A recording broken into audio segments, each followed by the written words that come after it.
So my intention with this practice is to help people have a daily wellness maintenance routine that isn't too difficult and that they can and will enjoy repeating. And in repeating this routine, they're going to be building their wellness, they're going to be keeping their channels, the meridians open, their energy lively, and paving the way for them to get into some of these more advanced postures. So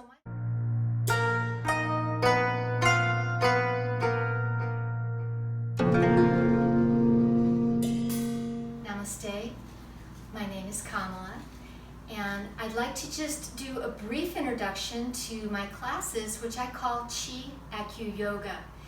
And the Chi stands for Qigong, the Acu stands for acupressure, and then the yoga stands for, of course, the physical asanas of Ashtanga or Hatha Yoga, the yoga postures, okay, the shapes. So the shapes that we make with our body, we're not only stretching muscles or rotating joints, but we're affecting meridians and acupressure points. And so the Qigong, the self-massage, and the yoga postures all work together to create releases in the body, releases in the flow of prana where our energy may be stuck. And by combining these modalities, I've found that it can very dramatically enhance a student's fitness and state of well-being, mentally, emotionally, and spiritually. Okay, but today what we're going to do is I'm going to show you some lymphatic massage techniques and a meridian massage technique. And then we're going to go into what I'm going to call asana ABC. And so I just want to mention here that this is not normally how I conduct my live classes. There's usually a lot more time spent on dynamic Qigong warm-ups, but I covered that very thoroughly in my daily warm-up routine video. So just please bring your heels together, your toes slightly apart. Your hands will be on your lower belly. Now women will place the right hand first and men the left, okay, because it's a polarity.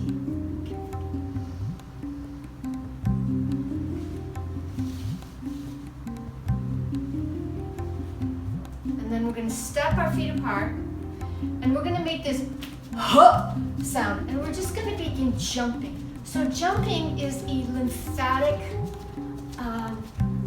this will make your lymph fluid flow and circulate. So lymph, if you don't know, it's a clear fluid. There's more lymph in your body than blood. It is your body's detoxification mechanism. And this is why people get rebounders. Okay? They jump. Because lymph is not pumped by the heart, it's only pumped through physical exercise and massage. So let's just jump a little bit, and then we'll hold. And just hold the empty space. You might feel already in your body something singing, something humming, flow of your qi and qi. And then exhale, let that stroke down the front. And then we're going to come into our lymphatic massage first. Okay. So here we're going to take our either our knuckles or your open hand, any way you like, and tap all along your clavicle, your collarbone, both above and below, just little taps.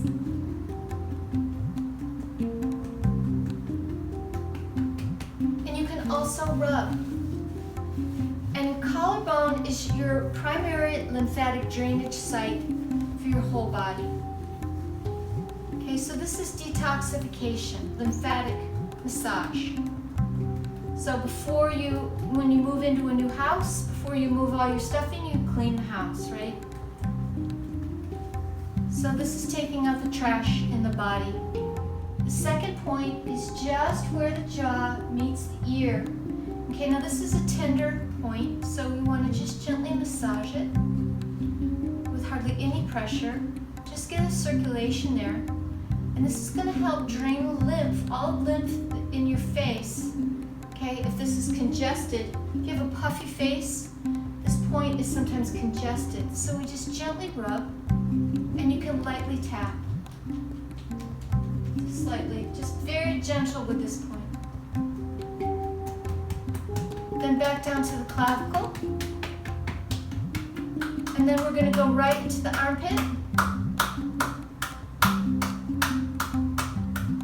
And then the other side. So if you only have time for one thing each day, you could do this one. I know I said last time it was knocking on the door of life, but this could be substituted from that. Then tapping the belly. And if your tissue on your belly, if you ever massage your own belly, if this is granular here, if you have like little bumps, like if you massage the skin around your navel, that's lymphatic congestion. Okay, so we can just start to break that up a little bit by just gentle tapping. And then we can make some fists and just massage the tummy. One fist below the navel, one just above, and just make some circles. Beautiful.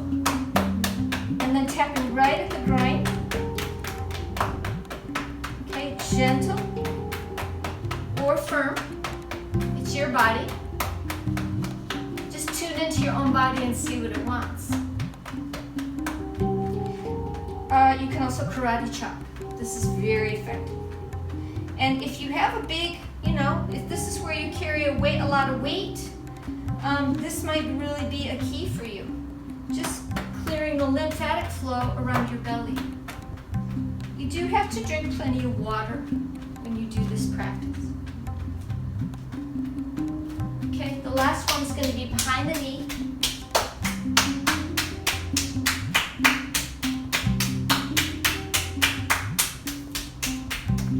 Great, and hold. Emptiness posture. Please just bend your knees. I'm going to show you from the side. Woo. Bend your knees. Bend your elbows. You want to drop your tailbone down toward the floor. You pretend like you have a big kangaroo tail. You're leaning back on your tail. Okay, and you're going to feel, if you can tune in at all and be quiet, if you can tune in at all, you're going to feel this beautiful feeling. Shimmering, vibrating feeling happening through your body already. Self-massage can be very powerful. And then we'll inhale, reach up. Exhale, smoothing your chi down the front. Okay. Now we're going to go into a little bit more self-massage, and then we're going to go to the ABC. So here, I just want you to tap your face and all around your head, crown of the head.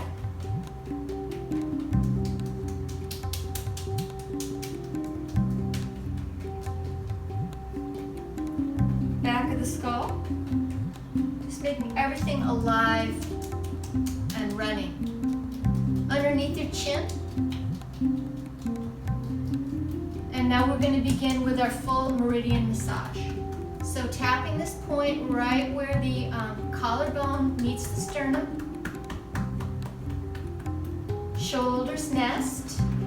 Just where the underneath the, just that little dip where the collarbone meets the shoulder. And then down the inside of the arm, up the back. Pounding on the shoulder. And then other side. So this point is called the shoulder's nest. This is lung 1, the top of the lung meridian. Tapping down the inner arm, turning the arm over, up the back.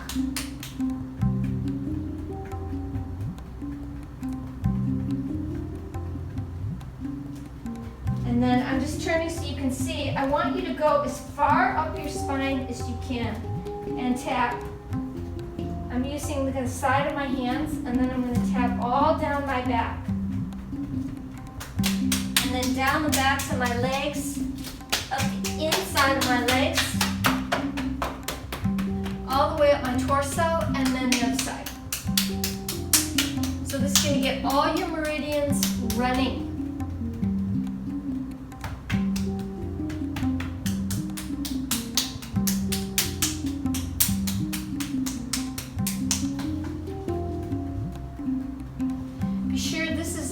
letter 20, this bump right here in your shoulder. Most people have a lot of tension there. You want to tap there. And again, down the back. So I normally do 3 circuits. Up the inside of the leg. And last time. Shoulders nest. This point's very important. Up the back of the arm.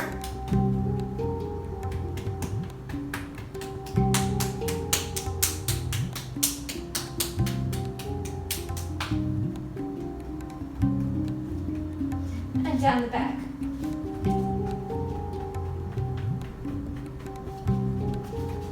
Down the back of the legs. Up the inside, also known as the yin side. And then once you get up to the belly, we're just going to make this kind of like little figure 8 motion, little self-massage just around your hips and your pelvis.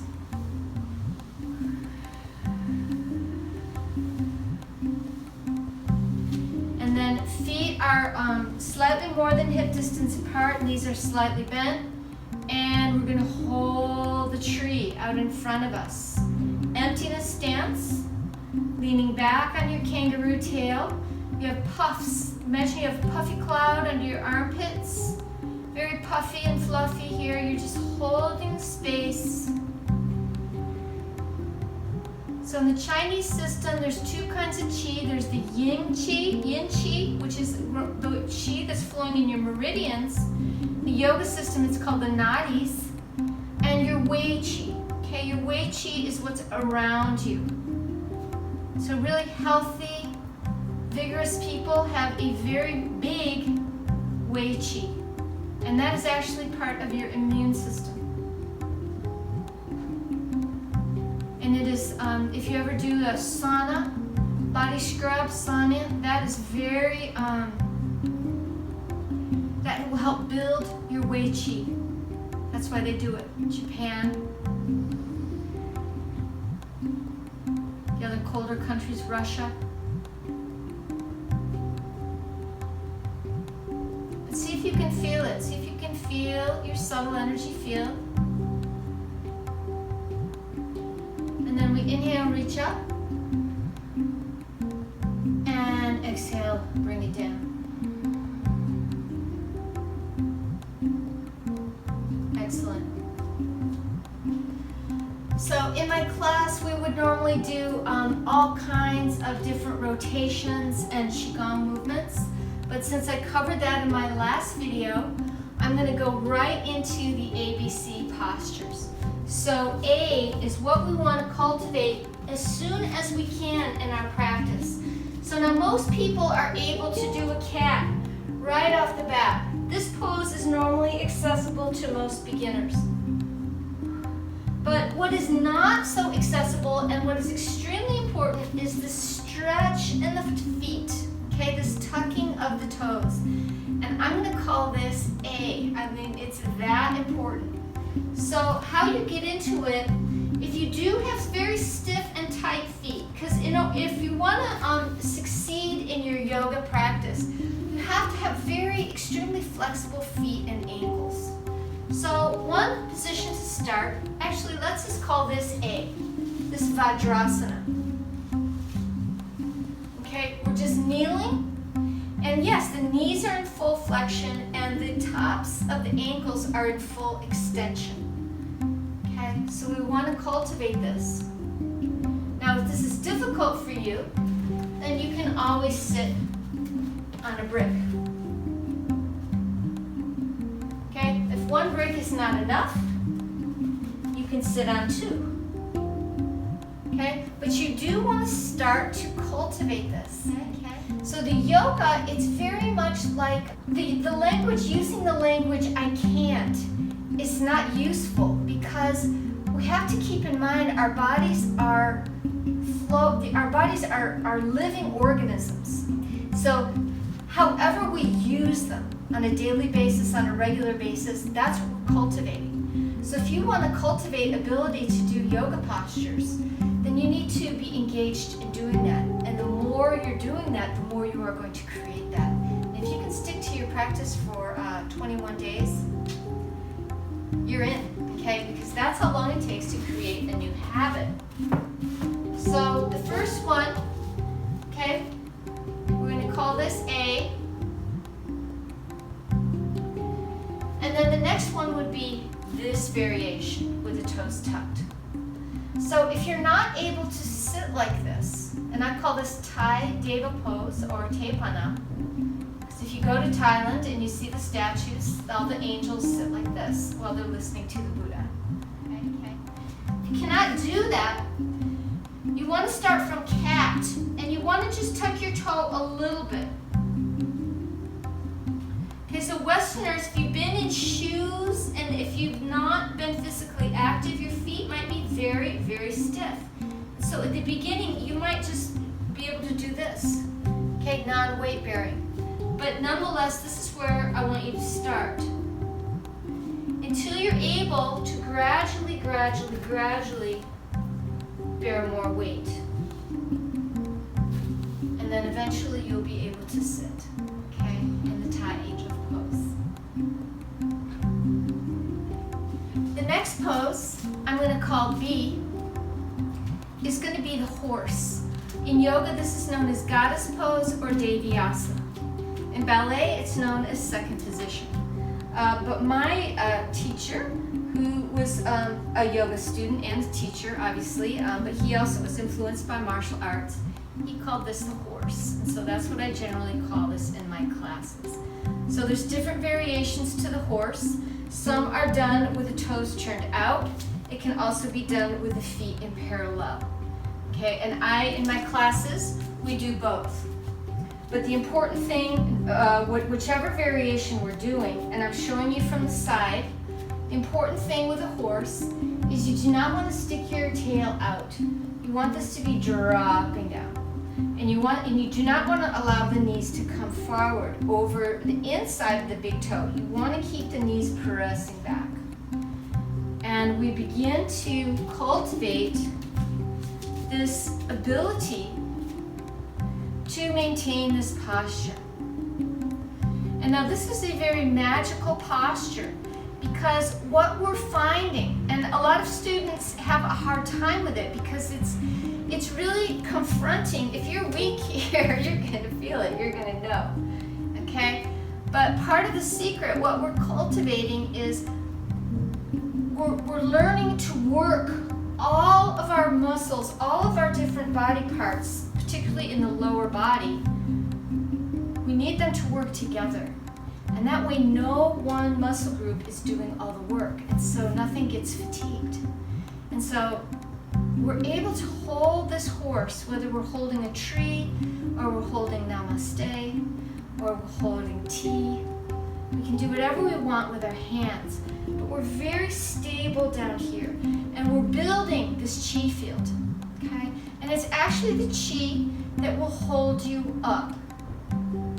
Okay, so just stay with me and see if we can practice this horse together. Now, if you like to sway, I often sway in my class because I have found it's a nice way to just build it, to build your strength. Because as you sway to one side, the other side gets a rest.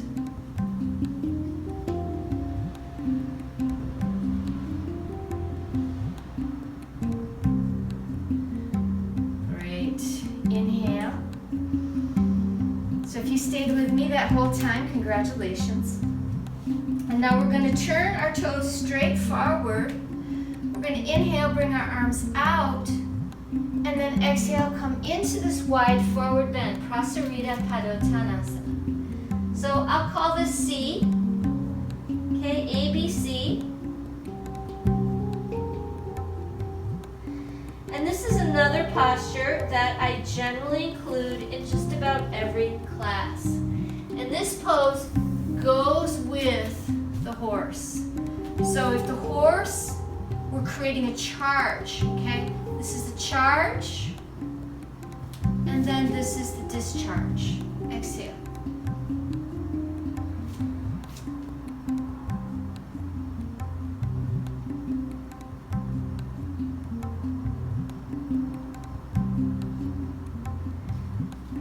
and out through the nose.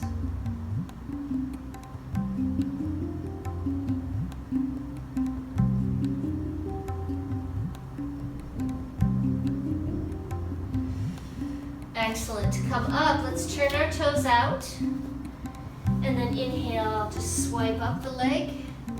Reaching out, gathering space. Exhale, pull it down into the body.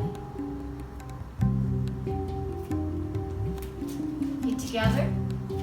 And hold at the low belly. Just neutralize. Let your shoulders relax. Feel your tailbone dropping towards your heels. And just let that neutralize.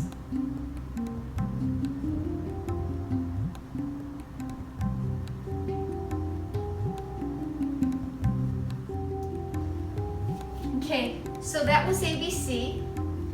Now we're going to move on to the king and the queen. And that's all we're going to do for today.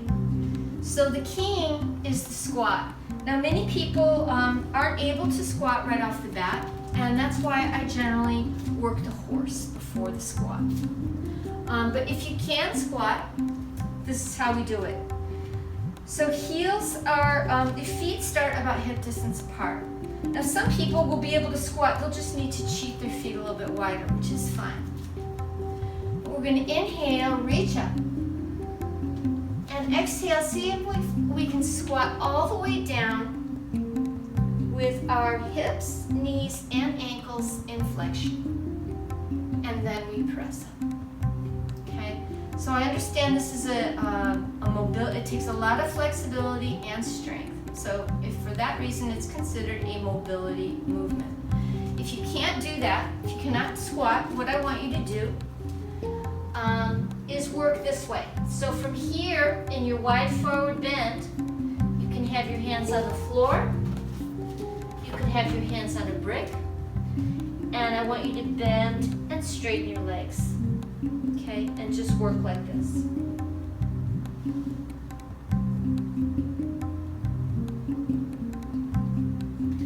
Okay, remember this is a cultivation. We're cultivating our body. But if you can squat, then please go with me. We'll do a dynamic squat, 3 rounds. So inhale, we'll reach up. Exhale. Inhale, press up. Exhale. And if you can't go down all the way, another modification is just to go as far as you can go. Okay? Remember, we're building it. All we're doing is we're touching our edge. Touching our edge, just touch and go. That's all it is. That's all yoga is. Touch your edge and then go. And then the next time you come to touch, you're going to have a different edge. That's how you progress. Okay, if you're able to go all the way down, okay, now we're going to do a stress relief massage. Okay? So all we're going to do is take our thumbs and we're going to place our thumbs right where the eyebrow is going to meet the bridge of the nose. And we're just going to lean our weight in forward like that. Okay, giving pressure to these 2 acupressure points. This is on the bladder meridian. But this is great for headaches, eye strain. I mean, you might naturally do this if you have a headache because the body's intuition knows. Beautiful. And then coming.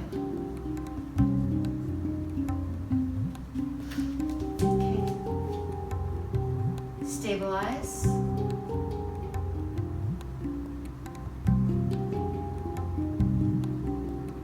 Great. Now we're going to go for the queen.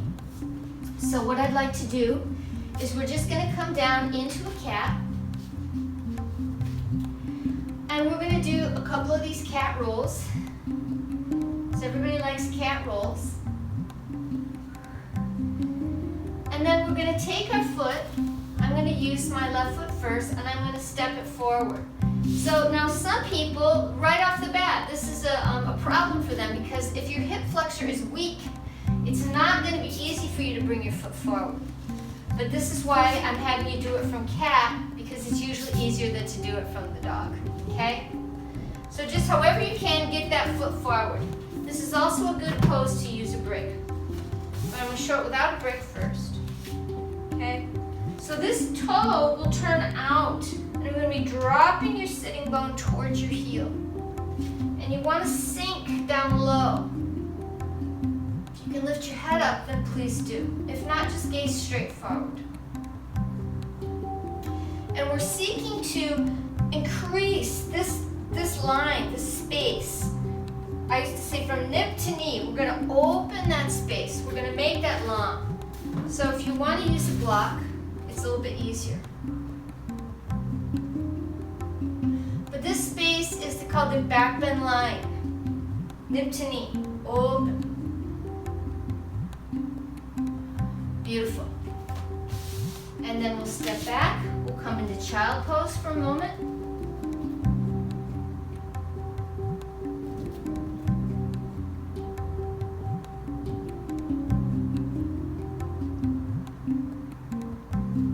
Rolling through cat, and then the other foot will step forward.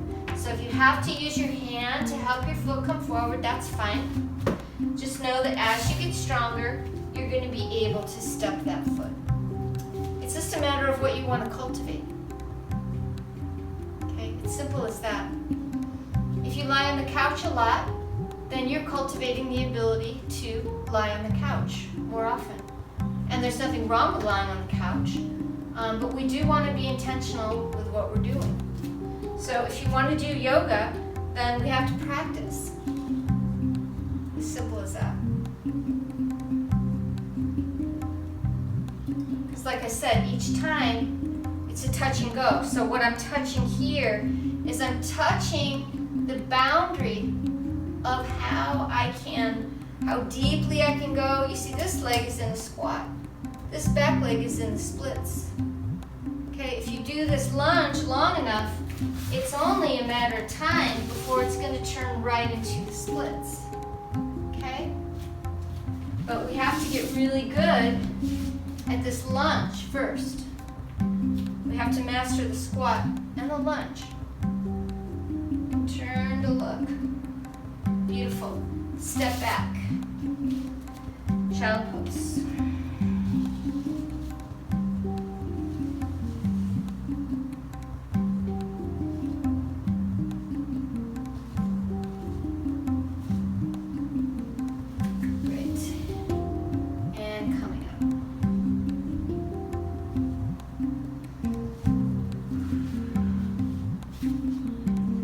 Alright, so that's what I have for you today. I hope that you found that helpful. If you have any comments or questions, please leave those below. And I would love it if you would like to join me for my online class, which happens 4 days a week, and we do a full practice. Now, if you want to have a full practice now, I do recommend that you lie down for Shavasana on your back. Just lie down flat, roll your palms to the ceiling. And I thank you so much for watching, and I will hopefully be back to see you soon on a new